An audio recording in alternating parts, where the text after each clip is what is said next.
자, 일반 원칙으로 가시죠. 먼저 이 비례 원칙이라는 게 있습니다. 자, 여기서 뭘 하나 또 기억을 하시냐면 이 일반 원칙들이 행정기본법에 이렇게 이제 규정이 돼 있어요. 규정된 것과 규정이 또 안 된 것도 있어요. 그걸 좀 구별하셔야 되는데 비례 원칙은 이게 규정이 돼 있습니다. 일단 10조에서 행정작용은 근데 이걸 수식을 넣으셔야 돼요. 모든 행정작용을 뜻해요. 사실 지금부터 볼 요 일반 원칙들은 대상이 모든 행정작용을 대상으로 합니다. 이거는 헌법적 원칙이라고 생각하셔도 돼요. 헌법적. 그래서 법률 만들 때도 비례 원칙 지켜야 되고 행정작용할 때도 비례 원칙을 지켜야 됩니다. 다음과 같은 원칙에 따라야 한다. 이렇게 가지고 의무를 설정을 해놨죠. 자, 첫 번째. 행정작용을 하는 각각의 목적들이 있을 겁니다. 다 공익 목적이잖아요. 공익. 그 공익 목적을 달성하는데 이 행정작용이 유효하고 적절해야 된다. 이렇게 하는 겁니다. 이것을 줄여가지고 수단의 적합성이라고도 표현을 합니다. 적합성. 적절해야 한다. 이렇게 돼 있죠. 그런데 여러분들이 목적 달성에 유효하고 적절한 수단들은 이거는 하나만 있는 게 아니라 여러 가지가 나올 수 있어요. 그 여러 가지 적절한 수단 중에 이제 2단계죠. 목적 달성하는데 필요 최소한도에 그쳐야 돼요. 이것은 이제 필요성이라고 하고 이게 이제 과잉 금지하지 말아라 이런 뜻입니다. 과잉 금지,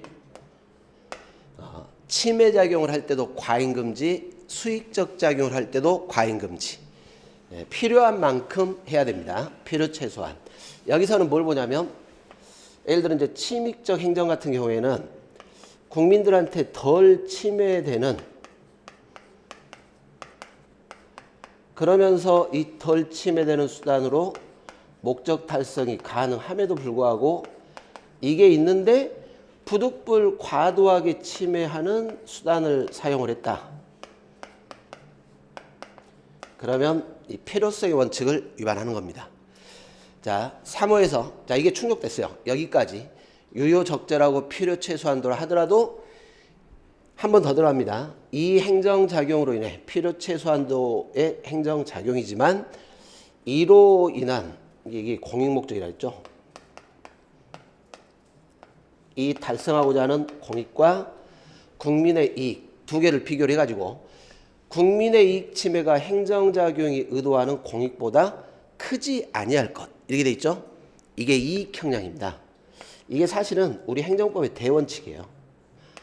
아무리 공익도 중요하지만 국민의 권리를 과도하게 침해하면서까지 공익 목적을 달성할 수 없다 이런 뜻입니다.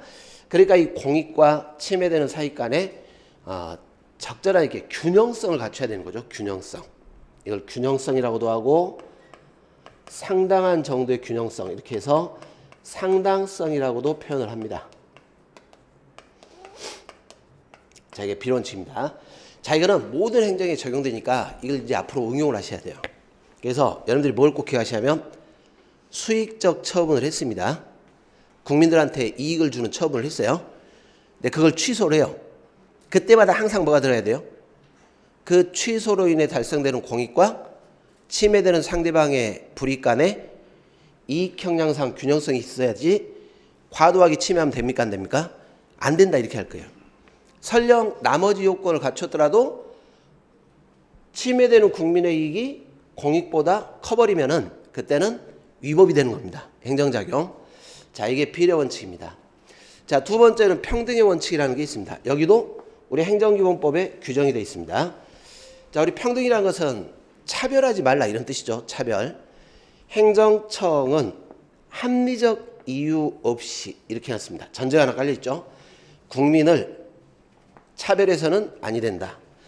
그러면 생각해보세요. 차별하면 안 되는데 합리적 이유 없이 차별하면 안 돼요. 반대로 차별을 할 수밖에 없는 합리적 이유가 있다면 그러면 차별해도 됩니까? 안 됩니까? 이게 차별이 허용된다 이런 뜻이에요. 합리적 이유 없는 차별이 금지되는 것이고 합리적 이유가 있다면 차별은 허용된다. 이해가시죠? 이런 구조들입니다. 자, 버스를 탔어요. 노약자 우선석이 있어요. 차별 아니야? 막 이렇게 하면 돼요, 안 돼요?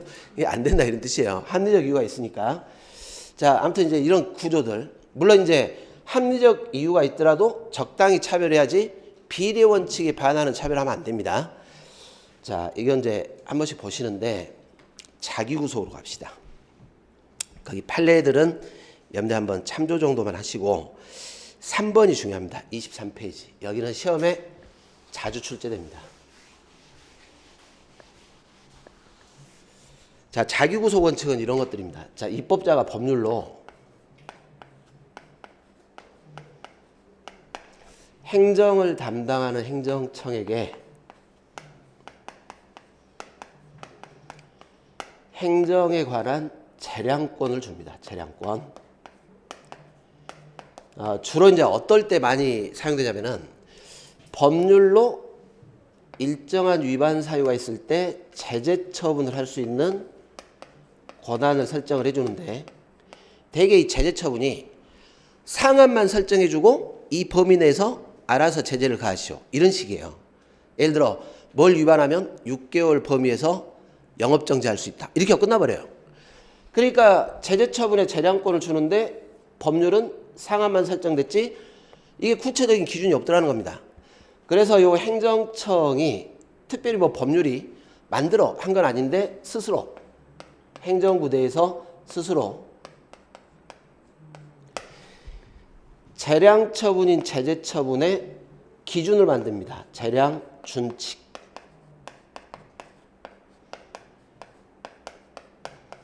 이해되시죠? 재량 준칙 기준. 그러면 이런 기준들은 행정부가 입법자가 준 재량권에 대해서 스스로 만든 내부 규범이라 이게 원칙적으로 행정 규칙이에요. 그래서 만약에 이 제재 처분이 준칙을 위반을 했다 하더라도 자신들이 만든 준칙을 위반했다 하더라도 법률을 위반하지 않았다면 행정규칙이다 보니까 이 자체만으로 위법이다. 이렇게 단정을 이게 못하는 거예요. 이해가시죠? 내부적 구속력이니까 대외적으로는 구속력이 없습니다. 그런데 이제 이게 되면 달라지죠. 준칙을 반복적이고 규칙적으로 적용한 선례가 있어요. 그리고 이 선례와 동종 사안이면 이게 동일하게 적용을 해야지. 이 선례와 유사한 사안인데 차별 적용을 하게 되면 차별해서 제재를 가하게 되면 자, 우리 판례에 가면 그렇습니다. 여기하고 비교해서 평등의 원칙을 위반했다. 이 차별 적용이 이제 우리 헌재나 대법원은 신뢰 보호까지 들어갑니다. 신뢰 보호의 원칙을 위반했다. 이걸 위반해 가지고 위법이 된다. 이렇게 하는 겁니다. 그러면 이 차별 적용이 위법이 돼 버리면 앞으로 이제 당연히 이제 어떻게 해야 됩니까? 준칙에서 만든 선례가 있다면 선례대로 적용을 해야지 차별 적용하면 안 된다라고 국민들한테 구속을 받는 거예요. 그런데 누가 만든 규범이냐면 자신들이 스스로 만든 규범. 그래서 이걸 자기구속이다 이렇게 하는 겁니다. 어떤 말인지 아시죠? 그래서 자기구속 원칙이 적용될 때는 이 행정규칙이 이걸 통해서 국민에 대한 구속력을 갖기 때문에 헌법재판소가 이제 대외적 구속력을 갖는다. 이렇게까지 표현을 해버려요. 또는 이 재량 처분은 평등의 원칙, 신뢰 원칙을 위반해서 재량권 일탈 남용의 위법이다. 이해되시죠? 네, 잘 기억을 해놓으셔야 합니다. 이것을 잘 흐름을 이해하시면 이제 이렇게 되겠죠. 적용 영역, 재량행위 영역이 돼야 됩니다. 만약에 이게 재량행위가 아니라 기속행위라면 여러분들 법에서 기속을 시켰으면 이런 거 만들 필요가 없어요. 왜? 행정부는 그냥 법률대로 집행하면 끝나는 거니까. 준칙을 만들 필요가 없습니다. 기속행위에서는 인정되지 않아요. 자, 두 번째, 준칙을 만들었는데 이 자체는 적법해야 됩니다. 우리 앞에서 잠깐 봤지만 위법한 준칙은 그대로 집행해야 됩니까? 고쳐야 됩니까? 고쳐야죠. 그러니까 위법 영역이라든가 불법 영역에서는 평등의 원칙을 주장을 못해요. 자기 구속도 없는 것이고 여기는 적법해야 돼요. 그래서 위법은 시정의 대상이지 평등의 원칙이 적용되지가 않습니다. 그리고 준칙을 만들었다는 걸로 되는 게 아니라 이 준칙을 반복적으로 적용한 선례가 반드시 있어야 돼요. 그래서 준칙을 공표를 했다 이것만으로 인정되지는 않습니다. 선례가 있어야 됩니다. 그리고 이 선례와 비교해서 동종사안이 돼야지 사안이 달라버리면 자기구속 원칙은 적용이 안 돼요. 자, 그러면 이제 이게 적용이 되면 내부 규범인 행정규칙이 뭐가 될 수도 있습니까? 국민에게도 구속력을 갖는 법규 명령화 돼버릴 수도 있어요. 이건 우리 헌재도 인정을 해줍니다. 자, 우리 대법원 이럽니다. 특별한 사유 없이 행정청이 처분의 기준을 따르지 아니하고 특정 개인에 대해서만 위처분 기준을 과도하게 초과하는 처분했습니다. 당연히 이 사람 뭐라고 말하겠어요? 아니 왜 별다른 이유도 없는데 나만 이렇게 과도하게 처분하냐 이런 말 나오겠죠. 재량권 일탈 남용으로 위법이 됩니다. 다만 착오를 수정한 조치, 자 수정을 하는데 착오인데 이게 착오란 말은 뭘 안 하겠다는 거예요. 모르고 안 한 것뿐이에요. 모르고. 그러니까 우리 아까도 봤지만 비과세 관행이 착오라면 신뢰보 같은 걸 주장을 못해요. 그러니까 이 신뢰보도 주장 못하는 것이고 잘못된 걸 수정할 때는 자기구속법리가 적용이 됩니까 안 됩니까? 안 된다는 겁니다. 그래서 착오를 수정해서 이렇게 이제 경계표 같은 거 수정할 때는 이건 자기구속법리가 적용이 안 돼요. 자, 우리 헌법재판소 문장인데 행정규칙은 대외적 구속력이 없죠. 다만 자기구속 원칙이 적용돼 버리면 이제는 대외적 구속력을 갖게 돼요. 국민에 대해서 구속력을 갖게 된다. 이렇게 합니다. 자, 이 판례 지문들을 잘 기억을 해보시는데 여기도 언젠가 한 번은 나오긴 나올 겁니다. 저희 시험에. 그 1번 보세요. 잘 기억을 해놓으시고 행정규칙이 일반적으로 대외적 구속력을 갖는 것은 아니지만 행정규칙 또는 재량 준칙이 이렇게도 나올 수 있습니다. 일반적으로 대외적 구속력을 갖는 게 아니지만 재량권 행사 준칙인 규정이 정한 바에 따라 되풀이 시행돼서 행정관행이 이룩하게 되어 평등의 원칙 근거죠. 신뢰 보호의 원칙에 따라 행정기관이 그 상대방에 대한 관계에서 규칙에 따라야 할 자기 구속을 당하게 되면 대외적 구속력을 가진다. 지금 이 논리죠. 반복적으로 적용했고 관행이 있고 평등의 원칙, 신뢰 원칙에 따라 자기 구속을 갖게 되면 대외적 구속력을 갖는다. 자, 이런 문장들은 시험에 어떻게 될 거냐면 가로치기로 나올 겁니다. 가로. 이 가로에 들어갈 말 중에 틀린 거 이렇게. 지금 자기 구속은 왜 자기 구속이라고 했습니까? 법률에 구속됩니까? 자신들이 만든 규범입니까? 자신들. 여러분들 법률에 행정부가 구속될 때는 법률은 국회가 만들었잖아요. 그때는 자기 구속이라는 말을 쓰질 않아요. 국회가 만든 법률의 구속이니까 타자 구속이라 그래요. 타자 구속. 자기 구속이 아닙니다. 자기 구속일 때 대외적 구속력. 자, 우리 그 대법원인데 비슷해요. 재량권 행사 준칙인 행정규칙이 정한 바에 따라 되풀이 시행돼서 똑같죠? 행정관행이 이루어지게 되면 평등의 원칙, 신뢰보 원칙, 근거. 여기에 따라 행정기관은 상대방에 대한 관계에서 그 규칙에 따라야 할 자기구속을 받게 되므로 이런 경우에 특별한 사정 없는 한 이를 위반한 처분은 평등의 원칙, 신뢰 원칙에 대해서 재량권 일탈 남용한 위법한 처분이다. 이해되시죠? 자, 단 이 준칙 자체는 적법해야 한다 했습니다. 그러니까 처분이 위법한데 아무리 수차에 걸쳐 반복됐다 하더라도 여기에 대해서는 자기구속 원칙이 적용돼야 한대요. 적용이 안 되는 겁니다. 자기구속력을 갖게 됐다고 할 수 없다. 잘 기억을 해놓으시고 이런 지문들은 언젠가 한번 출제가 될 겁니다. 그런데 지금 우리 저 자기구속 원칙 보니까 여기 행정기본법 조문이 있어요, 없어요? 없죠. 자기구속 원칙은 판례에 의해서 정립된 것이지 행정기본법에 없습니다. 비례 원칙이나 평등의 원칙은 있었잖아요. 근데 여기는 행정기본법에 명문화되어 있지는 않습니다. 자, 신뢰보 원칙 굉장히 잘 나옵니다. 시험에서.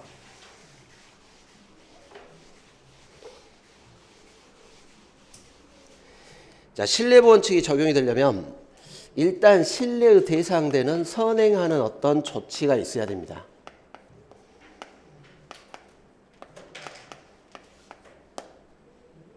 그리고 이걸 신뢰를 했고 이 신뢰한 국민이 신뢰 기초에서 뭔가 개인도 조치를 취해줘야 돼요. 여기까지 왔는데 그 말이죠. 이걸 믿고 여기까지 했는데 나중에 이 선행 조치를 바꿀 때가 문제입니다. 변경. 후행 조치가 있었고 이 후행 조치로 인해서 신뢰 깨졌고 손해가 발생했다면 인과관계 이로 인해 손해가 발생하게 되면 이걸 주장하는 겁니다. 이 후행 조치는 신뢰보호에 반해서 위법이다. 이렇게 이해되시죠? 예를 들어 허가를 했어요.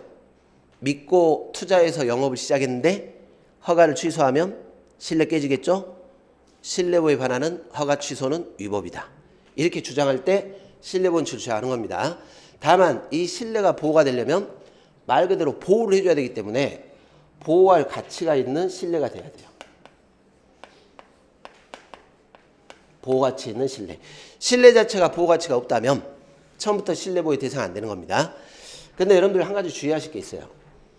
이런 요건을 갖췄다고 해서 이 신뢰가 절대적으로 보호되는 건 아니에요. 절대적 보호는 아닙니다.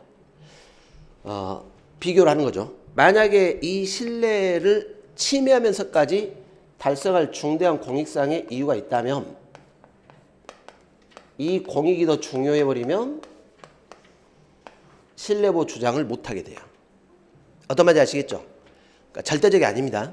이익 형량 들어가서 신뢰보호가 안 될 수도 있어요. 그 다음에 선행 조치할 당시를 기준으로 신뢰를 했는데 사정 변경이 생겨서 선행 조치의 구속력이 없어져 버리면 더 이상 신뢰를 보호할 필요가 없어지겠죠? 때로는 뭐가 되냐면 적법한 행위라도 사정 변경 때문에 실효가 될 수도 있습니다. 이렇게 실효돼 버리면 신뢰의 대상이 있어요, 없어요? 없어요. 신뢰보호 주장을 못합니다. 이렇게. 어떤 말인지 아시겠죠? 자, 지금부터 이 요건을 하나씩 분석을 할 텐데 잘 기억을 해놓으세요. 절대적 보호는 아니다. 그러니까 우리 행정기본법 12조에서 이렇게 전제를 깔아놨습니다. 행정청은 자, 공익 또는 제3자 이익을 현저히 해칠 우려가 있는 경우를 제외하고, 즉 무슨 말입니까? 만약에 신뢰보호를 주장하는데 그것 때문에 공익이나 3자의 정당한 이익이 침해되면 되겠어요? 안 되겠어요? 안 돼요. 이럴 때는 신뢰보호를 주장을 못하는 거예요. 이게 한계들입니다. 한계. 요건상의 한계고, 자, 이게 아니라면 행정에 대한 국민의 정당하고 합리적 신뢰를 보호를 해야 한다. 그런데 모든 신뢰를 보호하는 게 아니라 정당하고 합리적 신뢰입니다. 이게 이제 보호가치가 있는 그런 뜻이에요. 보호가치가 있는 신뢰는 보호를 해야 한다. 자, 요 2항은 이게 실권의 법리를 표현을 하는 겁니다.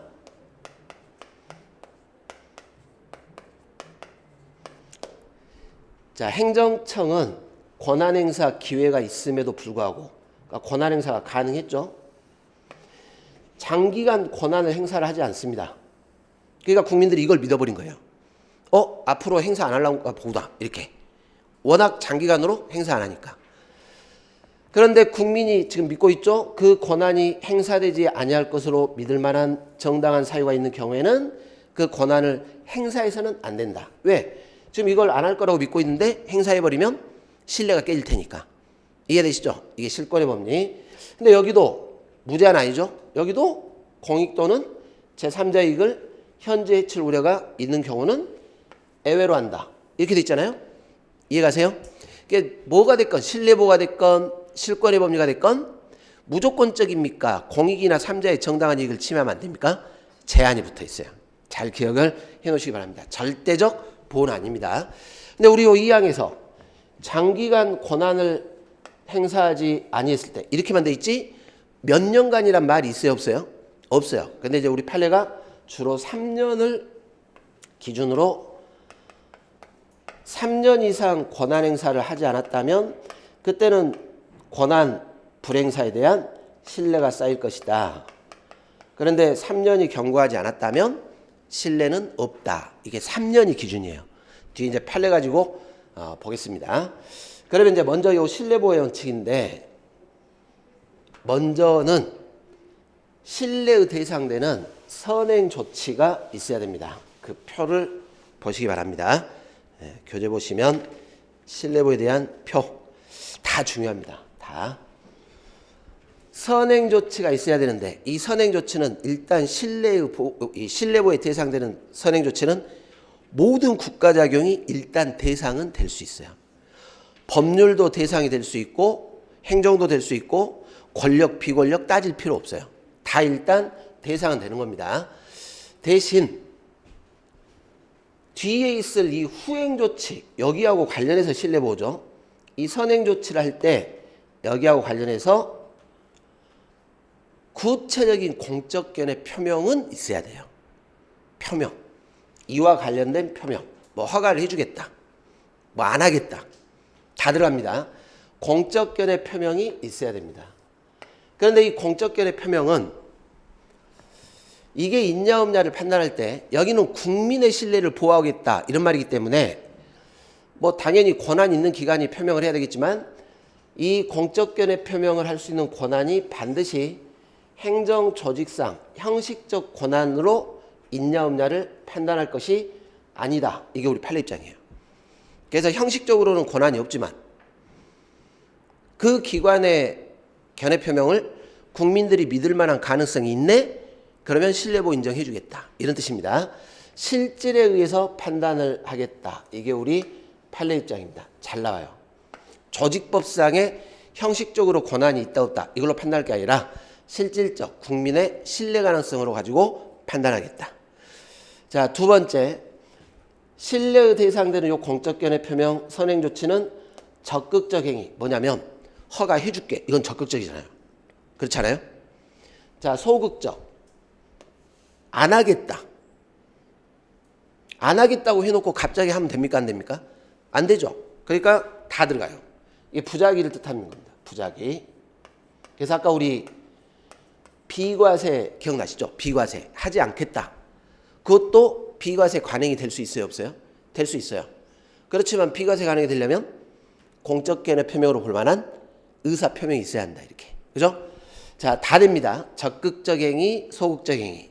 그 다음에 명시적으로 하겠다 안 하겠다 표명하는 것도 들어가는 것이고 묵시적인 것도 들어갑니다. 단 착오에 의한 부작위, 단순 방치 이런 것들은 안 돼요.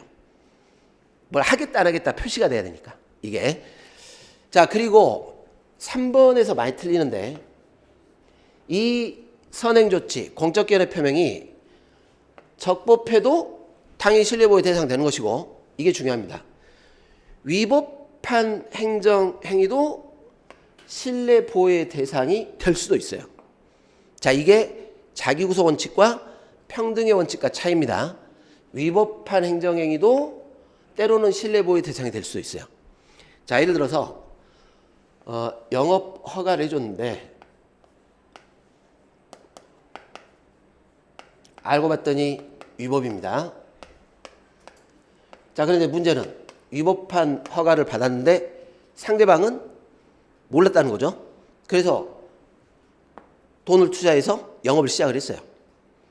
알고 봤더니 위법이 누구 탓이냐면 행정청 탓이에요. 여기가 잘못해가지고 위법이 됐다. 이 사람은 잘못이 없죠. 허가 취소하겠다. 이렇게 하면 신뢰 깨집니까 안 깨집니까? 깨지죠. 그때는 허가 취소 함부로 할 수가 없어요.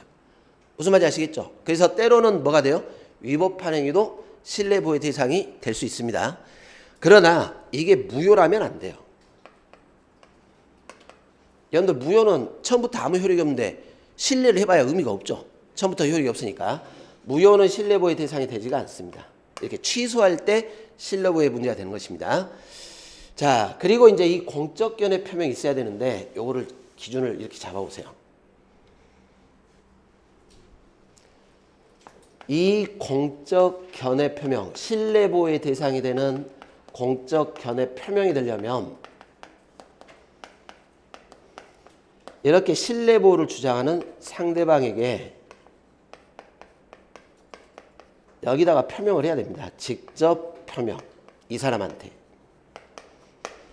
허가해 줄게라고 표명. 이해가시죠? 그리고 결국 이 후행 조치가 문제가 되다 보니까 공적 견해 표명했고 이걸 바꿀 때가 문제라 했죠? 이거하고 이제 비교를 하는 겁니다. 이 견해 표명 자체가 뒤에 있을 이 후행 조치와 관련해서 여기와 관련된 견해 표명이 던가 아니면 이 단계에서 여기까지 해주겠다 이게 포함이 돼 있어야 그래야 신뢰보호의 대상되는 공적 견해 표명이 되는 것이지 나중에 후행 조치 보니까 처음부터 여기하고는 아무 관련이 없습니다. 이렇게 서로 별개일 때 두 개를 비교해 봤더니 전혀 관련 없는 별개일 때는 애당초 여기까지 해주겠다는 말이 포함이 안 되기 때문에 신뢰보호 주장을 못한다는 거예요. 이해되세요? 자, 그럼 잘 보세요. 여러분들이 생각할 때 믿을만 한가 안 한가를 보시면 돼요. 자, 공적 견해 표명 인정한 사안인데 토지거래 허가를 담당하는 실무 공무원입니다. 근데 이 공무원이 거래 허가하는 과정에서 그 토지 형질 변경 됩니다. 이렇게 했어요. 그러면 담당자가 형질 변경 된다고 하면 국민은 믿습니까? 안 믿습니까? 믿어요. 형질 변경에 관한 공적 견해 표명으로 봐요. 근데 이게 왜 시험에 잘 나오냐면 지금 시장이 했습니까? 담당 공무원이 했습니까? 담당 공무원. 형식적으로는 권한이 없지만 신뢰 가능성이 있으니까 공적 견해 표명으로 보겠다. 이해가죠? 자, 2번. 폐기물 처리업 사업계획서를 제출했더니 이 사업계획 적정합니다. 이렇게 통보를 했습니다. 그럼 이 말은 뭐겠어요? 이렇게 통보를 했단 말은 적정하니까 나중에 요 계획대로 시설을 구비하면 폐기물 처리업 허가해 주겠다. 이런 말이죠? 이게 포함된 거예요. 이해되시죠? 그랬더니 막상 이 적정 통보에 따라 돈 투자해갖고 다 시설 갖췄더니 갑자기 못 해줍니다. 이렇게 해버리면 신뢰 깨지는 겁니다. 근데 비교를 한번 해봅시다. 그러니까 이게 이겁니다. 폐기물 처리업 사업 계획 적정 통보는 뒤에 있을 폐기물 처리업 사업 허가와 관련되어 있기 때문에 공적 견해 표명으로 보겠다. 자, 비교를 해보세요. 2번하고 그 공적 견해 표명 부정 쪽에 9번 보십시오. 9번. 폐기물 처리업 사업 계획에 대해서 적정 통보를 했습니다. 그랬더니 나 통보 받았으니까 여기다가 시설 갖춰야 되니까 토지 형질 변경도 해줘. 이렇게 하는 거예요. 그러니까 이건 못 해주겠다. 이렇게 한 거예요. 지금 이 적정 통보는 폐기물 처리업에 대한 적정 통보지 형질 변경까지 해주겠다. 이 말이 포함이 돼 있어요? 안 돼 있어요? 이게 안 돼 있는 거예요. 왜? 두 개는 서로 판단 기준이 다르다. 자, 밑에도 폐기물 처리업 사업계획 적정 통보를 해줬는데 그러니 국토이용 계획을 바꿔달라. 서로 관련이 있어요? 없어요? 없어요. 여기까지 해주겠다는 공적 견해 표명이 아니다. 이런 뜻입니다. 자, 이런 것들은 시험에 낼 때 이렇게 될 수 있어요. 다음 중 공적 견해 표명으로 보이는 것 아닌 것 찾아보시오. 이렇게. 자, 가봅시다. 다시 앞으로 3번 보세요. 대통령이 국민들한테 담화를 발표했습니다.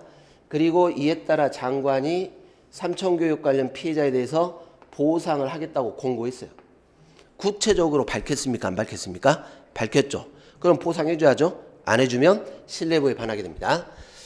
4번 기술진흥단체냐 이렇게 질의를 했는데 자, 이유가 뭐였냐면 기술진흥단체에 들어가게 되면 세금 같은 것들을 감면받을 수 있어요.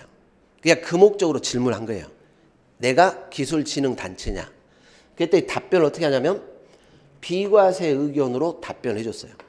원래 이게 목적이었는데 비과세로 답변했단 말은 당신은 기술진흥 단체입니다 라고 포함된 거 아닙니까? 이렇게. 그래서 공적견해 표명으로 보게 됩니다. 자, 5번에 별표를 치시고, 보건복지부 장관이 이렇게 발표를 합니다. 의료 취약지 시골 같은데 여기 설립 운영자 공고하면서 만약에 여기다가 병원 운영하면 국세와 지방세 줄쳐놓으세요. 지방세를 비과세하겠다 이렇게 발표를 했어요. 여러분들이 지방세는 장관의 권한입니까? 단체장 권한입니까? 이거 지방자치 단체장 권한입니다. 그러니까 형식적으로 따지면 권한이 없죠. 그런데 국민들은 장관이 그렇게 발표하면 믿어야 안 믿어요? 믿을 거라는 거예요. 그래서 이거 믿고 다 이게 시설 운영했더니 이게 실제 사건은 1년 뒤에 군수가 지방세를 부과한 거예요. 그러니까 병원장이 어디 장관이 비과세를 하겠는데 군수 저 옛날 어르신 보면 군수 나부랭이가 이렇게 하잖아요. 그때 군수가 그런 거예요. 그거 우리 권한입니다. 이렇게. 그때 이제 대법원에 가니까 대법원이 장관이 권한이 형식적으로 없지만 이렇게 발표하면 국민들 믿을 거 아니냐 해서 공적견해 표명으로 보게 된 겁니다. 자, 그럼 이제 부정되는 거 잘 보세요. 이제 여기를 잘 보시는데 요거하고 비교를 해보세요. 여기. 이게 이제 1. 상대방한테 직접 후행조치와 관련해서 구체적으로 표명을 해야 되는데 이 세 가지 중에 하나라도 안 돼버리면 공적견해 표명이 안 돼버려요. 단순 과세 누락. 이게 그거예요. 착오로 누락한 거. 공적견해 표명이 없죠. 비과세 하겠다라는. 자, 2번. 아까 그 사안이죠. 실제 공원구역과 다르게 경계 측량됐고 다르게 표지가 설치됐는데 10수년 후에 착오를 발견했어요. 그러면 이 말은 뭐냐면 10수년 동안 다르게 측량됐는데 방치한 거예요. 안 바꾸겠다는 표명을 한 적이 있습니까? 없습니까? 없어요. 단순 방치. 예, 이때는 실내보호 대상이 안 됩니다. 나중에 수정할 때. 3번. 문화관광부 잘 보세요. 장관이 단체장한테 회신을 했습니다. 장관이 국민한테 회신했습니까? 단체장한테 했습니까? 단체장. 그랬더니 어떤 민원인이 아니 단체장한테 그렇게 회신해서 나도 믿었는데 이렇게 나오는 거예요. 뭐가 문제입니까?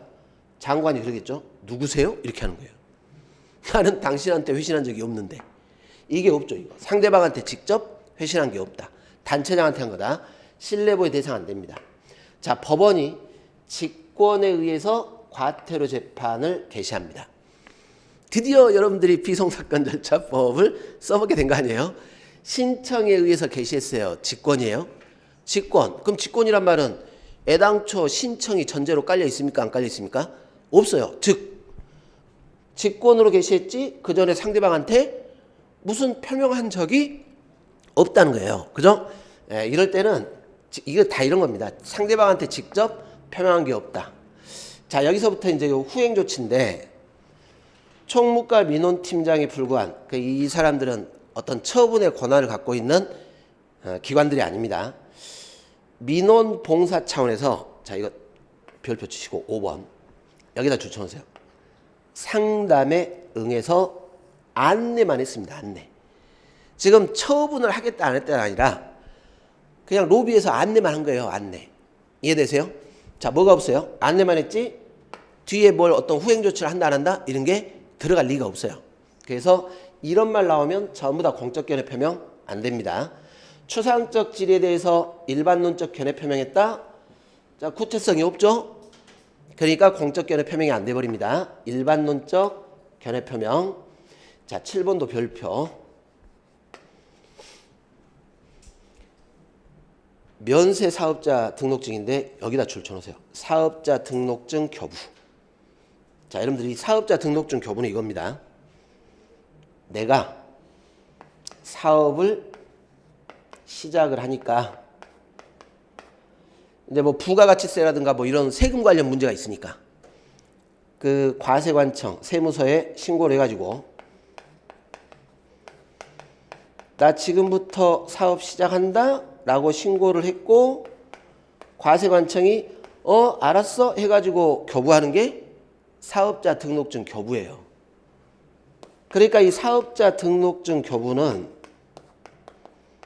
지금 잘 보시면은 신고 받았어 이 말이죠. 신고 받았어 이 말이지. 여기로 끝이죠. 끝. 신고 받았어 이걸로 끝. 당신한테 세금 부과 안 하겠어 이런 말이 포함됩니까 안 됩니까? 안 됩니다. 그런데 이 사업이 알고 봤더니 부가가치세 면세 사업이었어요.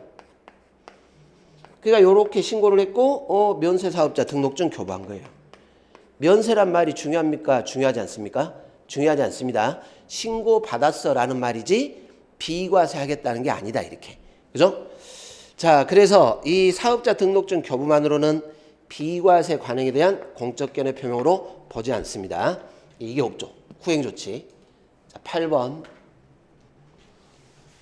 개발이익 환수에 관한 법률에 자, 저촉되지 않는다. 여기다 붙여놓으세요. 이렇게 통보했습니다. 자, 어디까지만 통보했습니까? 법에는 저촉되는 게 없네요. 그 뜻이에요. 법에 저촉되지 않는다는 말이지 나중에 허가받아가지고 개발사업하다 보면 여러 가지 부담금이 나올 텐데 그 부담금 부과 안 하겠다. 그런 말이 들어가 있습니까? 안 들어가 있습니까? 안 들어가 있죠. 그냥 법에는 저촉되지 않네. 이렇게만 한 거예요. 이렇게. 그래서 이 통보 속에는 개발부담금 부과 대상 아니다. 라는 공적 견해 표명이 아니다. 이런 뜻입니다. 그러면 이런 사안들은 어떻게 돼요? 나중에 개발부담금 부과해도 실내보호 위반 아니다. 면세사업자 등록증 교부했다가 부가가치세 부과해도 실내보호에 위반되지 않는다. 이해되시죠? 자, 이렇게 가야 됩니다. 자, 11번 잘 봅시다. 11, 12, 13 비슷한 취지입니다. 행정청이 처음에 뭐라 하냐면 요 토지는 정구장 시설을 설치하겠다라고 도시계획 결정을 했습니다. 그러니까 행정청은 뭐냐면 자기들이 방침을 세운 거예요. 이 토지구역은 정구장을 설치하겠다. 그랬더니 이제 이걸 본 사람이 그러면 내가 저 토지를 구입을 하면 정구장 사업 내가 할 수 있겠네? 생각을 한 거예요. 그래서 토지를 구입을 했어요. 그랬더니 다음에 보니까 정구장이 아니라 청소년 수련원으로 바뀌었어. 이렇게 계획이 나왔어요.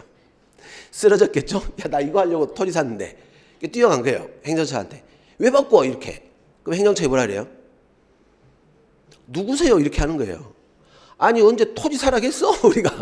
우리는 이렇게 하겠다는 거지. 당신한테 정구장 사업하라고 말한 적도 없고. 이해가세요? 그러니까 이런 결정들은 그냥 객관적인 결정인지 당신한테 허가해 주겠다. 토지 사세요. 이런 말이 없어요. 공적 견해 표명. 이 토지를 구입한 사람에게 정구장 사업을 할 수 있게 해주겠다라는 견해 표명이 안 되는 겁니다.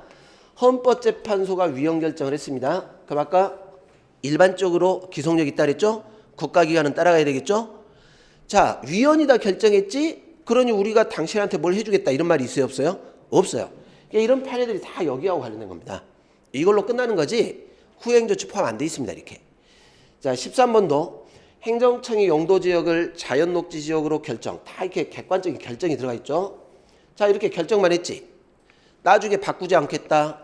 뭘로 하겠다. 이런 말이 없죠. 지금. 결정만 한 거예요. 이것만으로는 용도지역을 보존녹지지역으로 변경하지 않겠다라는 공적 견해 표명으로 볼 수 없다. 그래서 객관적으로 하겠다는 결정은 특정인한테 뭘 해주겠다는 말이 포함이 안 돼 있으니까 공적 견해 표명이 안 되는 겁니다. 자, 국회에서 법률안을 심의하거나 의결까지는 했습니다. 근데 문제는 법률로 확정되지 않았어요. 아직 법률이 없죠? 신뢰할 법률이 없잖아요. 그죠? 공적 견해 표명이 안 된다라는 것입니다. 자, 외우려고 하지 말고 뭐가 제대로 구비가 안 됐네? 이렇게 좀 생각을 하시면 돼요. 생각을. 그리고 이제 암기는 다음에 이제 문제풀이 할 때 좀 외울 겁니다. 아직은 여기가 자세하게 우리 시험에 나온 적은 없어요.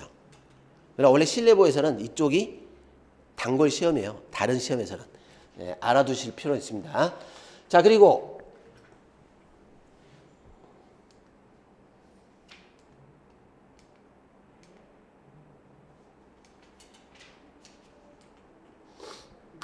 뭐가 하나 빠져버렸네요. 자, 여기 보세요. 자, 이제 이 요건을 갖췄는데 여러분들 그 교재 어디를 보시냐면은 25페이지 보호할 가치가 있는 신뢰가 있어야 됩니다. 자, 이 부분은 어떨 때 문제하면 이걸 변경할 때가 문제라 했습니다. 자, 이거 왜 하냐는 거예요. 예를 들어 영업 허가를 했다가 영업을 시작을 했는데 허가를 취소하더라. 이거 왜 하냐? 자, 이게 보호 가치를 판단하는 기준입니다. 왜? 이유가 뭐냐? 여기서 출발을 해요. 만약에 이 허가가 위법인데 허가를 받은 상대방이 허가를 신청할 때 부정한 수단을 사용을 해서 신청을 했고 그러다 보니까 행정청이 이걸 발견을 못해가지고 위법한 허가가 됐다면 이 사람이 잘못해가지고 허가가 위법이 됐으니까 취소할 때 할 말이 있어요? 없어요? 없죠. 이런 경우는 보호가치가 없다 이런 뜻입니다. 자, 이걸 줄여가지고 뭐라냐면 이렇게 후행조치를 할 때 신뢰보호를 주장하는 상대방 쪽에 귀책 사유가 없을 때 보호가치가 있다 이렇게요. 허가를 취소하는 데 대해서 이쪽에 귀책 사유가 없을 때. 자, 일단 어려운 건 아니죠. 이쪽이 잘못했으니까 할 말 없는 거죠. 그런데 이제 보세요. 부정한 수단을 가지고 신청을 안 했어요. 근데 이 사람이 이 허가가 위법이라는 걸 허가를 받을 때 알고 있었어요. 허가가 잘못됐다는 걸 예측하고 있다. 그러면 위법이라는 걸 알고 있단 말은 뭐하고 똑같습니까? 나중에 행정청이 이걸 발견하면 허가를 취소할 수 있다는 것도 알 수 있겠죠? 그래서 실은 이게 중요합니다. 이 선행조치가 후행조치로 변경될 거라는 걸 예측을 했다면 신뢰보호 주장을 못하게 돼요. 귀책 사유가 있으니까. 자, 거기 여러분들 25페이지에 보호가치 있는 신뢰 해가지고 1번 선행조치하자에 대한 상대방 등의 관계자 부정행위가 없을 것. 2번 하자가 있음을 알았거나 중대한 과실로 알지 못한 경우. 중대한 과실로 알지 못했단 말은 충분히 알 수 있었다 그 말입니다. 그러니까 요 2번이 뭐예요? 부정한 수단이 없었더라도 하자가 있다라는 걸 예측한 사람들은 신뢰보호 주장 못합니다. 이렇게. 그러면 이런 게 여러분들 시험에서 함정팔 때 어떻게 될 거냐면 귀책 사유는 반드시 상대방한테 부정한 수단이 있어야 됩니까? 부정한 수단이 없더라도 귀책 사유가 인정됩니까? 없더라도 인정될 수 있어요. 이런 식으로 함정을 팔 수 있습니다. 자, 그리고 이제 개인도 조치를 취하고 후행조치에 반하는 선행조치 반하는 후행조치가 있어야 되는데 자, 이 신뢰본칙은 절대적은 아니라 했습니다. 한계가 있다 그랬습니다. 그래서 아까 우리가 이제 이런 말을 한 번 한 적이 있습니다. 자, 이 선행조치가 위법인데 위법이라도 이 신뢰가 보호될 수도 있습니까? 없습니까? 될 수 있다 그랬습니다. 그러나 여러분들 위법한 처분은 시정을 또 해야 돼요? 말아야 돼요? 해야 돼요. 그러니까 이때 어떤 문제가 생기냐면 위법한 처분에 대해서 법에 맞게끔 법률적 합성에 맞게끔 이걸 변경할 수밖에 없는 경우도 생기는 겁니다. 그런데 이 신뢰 때문에 변경 못해 이렇게 하면 이것도 문제죠. 그래서 이때는 이게 이제 법률적 합성과 충돌의 문제예요. 이 법률적 합성의 문제가 나오면 선행조치가 위법할 때 문제라는 걸 생각하시면 돼요. 법에 맞게끔 바꿔야 되는데 자, 이때 자, 이렇게 가면 안 됩니다. 여러분들 이 법률적 합성 이거는 공익이고 국민의 신뢰를 보호하는 건 사익을 보호하는 것이고 공익과 사익은 뭐가 중요합니까? 공익이 중요하다 이렇게 하시면 안 돼요. 사익도 중요해요, 안 해요? 중요해요. 그러니까 사익도 이렇게 가야 돼요. 둘 다 중요해요. 그러니까 결국은 이게 우선한다, 이게 우선한다 단정하면 안 돼요. 지문에서 법률적 합성이 우선한다. 그럼 틀린 말이에요. 이것도 신뢰보호도 해줘야 돼 말해야 돼요. 이 일반원칙인데 해줘야죠. 그래서 결국 이때는 사안별로 그때그때 두 개를 비교를 해보라는 겁니다. 이익 경량. 그래서 만약에 공익이 법률적 합성이 중요하다 이렇게 해버리면 신뢰보호 주장을 못하게 되는 것이고 신뢰보호 원칙을 더 중요하게 해야 된다 이렇게 한 사안이라면 변경을 못하게 될 것이다. 이런 뜻이에요. 그죠? 자, 이익형량으로 가는 겁니다. 선행조치 변경으로 달성할 공익과 행정작용 존속에 대한 개인의 신뢰보라는 사익을 비교형량 해야지 지문에서 뭐가 우선한다? 이렇게 하면 안 되는 겁니다. 이익형량설이 답입니다. 그리고 우리 선행조치는 때로는 어떻게 한다 했어요? 사정변경이 있게 되면 구속력을 상실하게 됩니다. 왜? 우리가 신뢰보라는 것은 선행조치 당시의 상황을 가지고 신뢰보를 하는 거예요. 당시. 그래서 공적 의사 표명이 있은 후에 사실적 법률 상태가 변경되면 이 공적 견해 표명이 실효가 되는데 이때는 신뢰보 주장을 못합니다.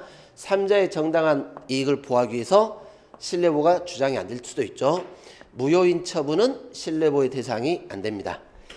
자, 실권의 법리인데 여기는 판례로 정리를 해보세요. 거기 밑에 실권의 법리. 자, 아까 기준이 뭐였어요? 몇 년 이상? 3년 이상. 처음부터 못해야 됩니까? 할 수 있는데 안 한 겁니까? 할 수 있는데. 자, 그래서 잘 보시면 택시 운전사가 운전면허 정지기간 중에 운전행위를 하다가 운전하면 안 되는데 운전했죠? 자, 적발됐어요. 형사처벌까지 받았습니다. 그러면 여기까지 받았단 말은 행정처분, 면허 정지 처분과 같은 행정처분이 가능한 상태죠. 지금 행정청이 모르는 게 아니라 알고 있으니까. 그런데 형사처벌까지는 해놓고 3년 동안 전혀 아무런 행정조치가 없었어요. 3년 지났죠? 그러면 이 사람은 신뢰가 생기는 겁니다. 아, 면허 취소 처분은 안 하겠지. 이렇게. 그랬더니 안심하고 운전하고 있었는데 갑자기 3년 전 사건을 이유로 면허를 취소하게 되면 신뢰보 원칙에 위반된다. 이렇게 나오죠? 실권법리. 근데 2번하고 비교를 해보세요. 자동차 운수사업법 소정의 중대한 교통사고를 이유로 1년 10개월 지났습니다. 아직 3년 안 됐죠? 안 할 거라는 신뢰가 쌓이지 않아요. 여기서는 실권의 법리가 안 나옵니다. 운송사업 면허를 취소했더라도 차량권 일탈남용으로 볼 수 없다. 자, 3번. 여러분들 이 자격증 제도가 나오기 전에는 이렇게 했어요. 개별적으로 허가받았어요. 행정서사 업무 허가를 해줬는데 20년 지나가지고 이 허가가 잘못됐다는 걸 행정청이 이때 안 거예요. 그래서 허가를 취소합니다. 그럼 상대방 이런 말 나오겠죠. 아니 20년간 뭐 하다가 이제 와서 취소하냐. 이해가세요? 그랬더니 그 취소 사유를 행정청이 모르는 상태에 있었다. 결국 그 논리죠. 착오로 방치. 착오로 방치하면 안 하겠다는 의사표명 없는 것이고, 그리고 20년 동안 모르고 있었으니까 허가를 취소할 수 있는 상황이 아니었다. 이렇게. 그래서 요 시점부터 3년이 진행되는 겁니다. 알게 된 시점. 그러다 보니까 이제 취소 처분 있기 직전에 알았다면 이때는 실권의 법리가 적용되지 않고 취소는 적법. 자, 그리고 이제 우리 일반 원칙 중에 부당결부 금지 원칙이라는 게 있습니다. 부당결부 금지 원칙. 행정청이 행정작용을 할 때 상대방에게 해당 행정작용과 줄쳐놓으세요. 실질적 관련 없는 의무를 부과하지 말아라. 이게 부당결부입니다. 그러니까 결부가 전부 다 안 되는 게 아니고 결부할 수 있습니다. 있는데 실질적 관련 없는 결부를 하지 말라는 거예요. 부당결부 금지. 그러면 이건 어렵게 안 됩니다. 주택사업계획 승인을 하는데 주택사업과 아무 관련 없는 토지를 기부 체납하도록 했다. 답 나왔죠. 관련도 없는 토지를 기부하라. 이렇게 하면 부당결부겠죠. 그런데 요 2번 이유가 있는가를 보세요. 합리적 이유. 그렇게 할 만한 합리적 이유. 1번은 아무 관련이 없는데 주택사업계획을 승인하면서 입주민이 주로 이용하는 진입도로 개설, 확장, 공원부지, 학교부지 조성 해놓고 그거 기부하라. 이렇게 해놨어요. 자, 그럼 생각해보세요. 여러분, 이 주택사업은 대규모로 아파트를 짓는 건데 입주자가 늘어나면 도로가 필요합니까? 안 합니까? 필요하죠.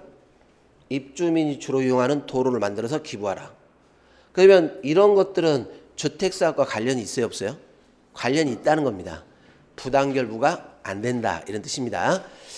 잘 기억을 해놓으시고 복수운전면허는 나중에 좀 풀어보겠습니다. 문제 풀 때. 그리고 이제 뭐 성실의 의무도 있고 권한남용 금지도 있죠. 자, 기출을 풀고 우리가 쉬어봅시다. 나눠드린 자료에서 7번을 보시기 바랍니다.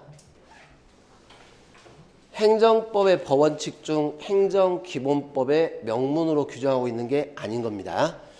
부당결부 있었죠. 비례원칙 있었고 성실의무 권한남용 평등의 원칙 그리고 이제 신뢰보도 있었는데 이게 없다 그랬죠. 자기구속 원칙. 여기는 기본법에 규정이 안 돼 있습니다. 8번 국가산하 진실화해를 위한 과거사정리위원회가 피해자 등의 진실규명 신청에 따라 신청을 했고 진실규명 신청 대상자를 희생자로 확인을 또는 추정하는 진실규명 결정을 했습니다. 그리고 피해자 등이 그 결정에 기초해서 그 말은 피해자가 이걸 어느 정도 신뢰를 했어요 안 했어요? 믿었다는 거죠.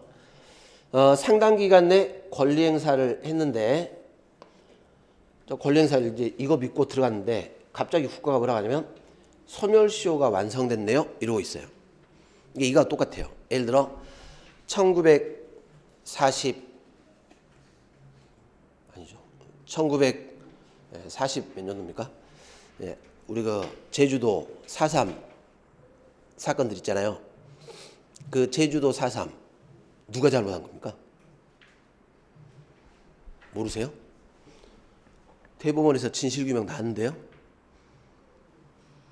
대한민국 군인들이 잘못했어 나왔어요. 그러니까 정치인들이 가가지고 막 추모제도 하고 희생자 추모도 하고 막 그러잖아요. 근데 그거 몇 년 전 사건이에요. 48년 막 벌써 몇 년 됐어요. 한 50년 60년 됐잖아요. 이해되세요? 그러니까 이제 권리행사 들어간 거예요. 이제 진실이 밝혀졌구나. 이해되세요? 그랬더니 국가배상 청구할 수 있는 시점으로부터 벌써 50년이 지났네요. 문제 있는 거 아닙니까? 그동안에 이 사람들 입도 뻥끗 못하고 아무 말도 못하고 살고 있었는데 이렇게 나와버리면 권리남용에 해당한다. 그런데 이거 믿고 들어갔으니까 신뢰보호라는 말이 있습니까? 없습니까? 없으면 요리 가야 돼요. 어떤 말인지 알겠죠? 이게 국가가 지금 앞과 뒤가 안 맞는 행동을 하는 거예요.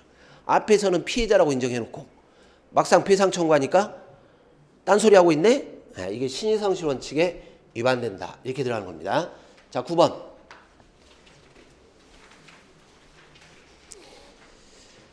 어렵지 않습니다.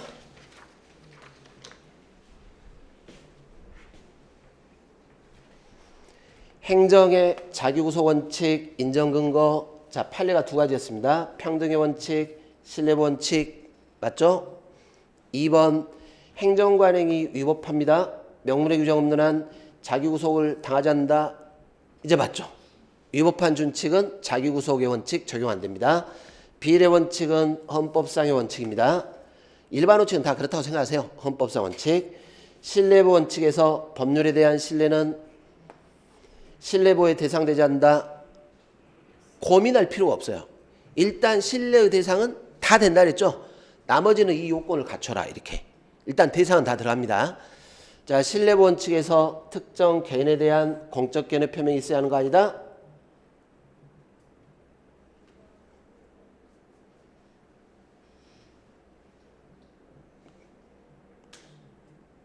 뭐야 이거? 또 틀렸는데? 공적 견해 표명이 있어야죠.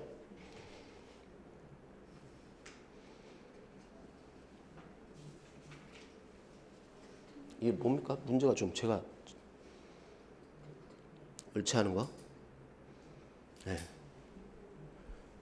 자, 죄송합니다. 지문을 제가. 자, 공적 견해 표명은 있어야 돼요? 없어야 돼요? 있어야 돼요. 그러나 반드시 특정 개인한테만 할 필요는 없어요. 아까처럼 국민들한테 담화를 발표할 수도 있는 것이고. 그 말입니다. 꼭 이렇게 특정 개인에 대한 공적 견해 표명이 있어야 되는 건 아닙니다. 불특정 다수에게 표명할 수도 있고 일반적으로 표명할 수도 있어요. 자, 10번. 공적 견해 표명은 묵시적으로 할 수 없다. 되죠? 명시적 또는 묵시적. 신뢰보호의 대상은 특정 개인에 대한 행정작용이 한정되며 법률에 대한 신뢰는 신뢰보호의 대상 되지 않는다. 틀렸죠. 공적 견해 표명을 한 후 사정 변경이 있는 경우에는 특별한 사정 없는 한 견해 표명에 반하는 처분을 하더라도 신뢰보 원칙에 맞는다 할 수 없다. 보이세요? 사정 변경. 그러면 공적 견해 표명이 실효될 수도 있고 신뢰보호에 위반되지 않는다. 이해되시죠? 자, 귀책 사유가 없어야 되는데 꼭 상대방만 기준으로 하진 않습니다.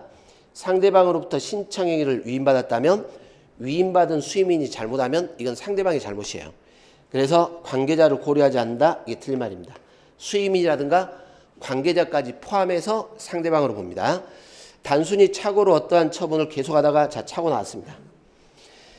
처분청이 추후 오류를 발견해서 합리적 방법으로 변경할 경우 신뢰보원칙에 위반된다. 자 착오로 처분을 했다면 공적견해 표명으로 봅니까 안 봅니까? 보지를 않습니다. 그래서 위배되지 않죠. 풀만합니까? 어렵지 않습니다.